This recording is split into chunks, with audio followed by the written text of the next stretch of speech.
ভাই আপনি কি পার্ট টাইম হিসাবে অনলাইনে আর্নিং করতে চাইছেন, কিন্তু সঠিক সেই তথ্য বা সঠিক জায়গাটা কিন্তু আপনাকে কেউ শেখাচ্ছে না। এবং গুগলে সার্চ করলেও বিভিন্ন ধরনের ওয়েবসাইট আসবে, বিভিন্ন ধরনের আপনার ভিডিও পাবেন এবং সোশ্যাল মিডিয়ার মাধ্যমে ইউটিউবে পাবেন, ফেসবুকে পাবেন, ইনস্টাগ্রামে পাবেন। কিন্তু ভিডিওর মাধ্যমে সমস্ত কিছু আপনাকে দেখাবে, এমন একটা জিনিস দেখাবে না যেটার মাধ্যমে যখন আপনি কাজটা করবেন, যে টাকাটা উইথড্রলের সময় অথবা অ্যাকাউন্ট ওপেন সময় আপনি কিন্তু সেই জায়গাটা গিয়ে আটকে যাবেন।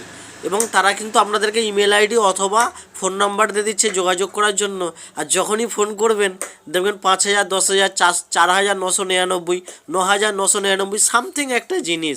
তাহলে আপনি সময়টা বরবাদ করলেন, একটা 1 ঘন্টার ভিডিও দেখলেন, 40 মিনিটের ভিডিও দেখলেন যেখানে অনলাইন থেকে কীভাবে আর্নিং করা যায়, কিন্তু মেন জিনিসটা দেখালো না। তার জন্য 5,000, 4,999 বা 10,999। তো A to Z জব ইন্ডিয়ার মাধ্যমে সেই সমস্ত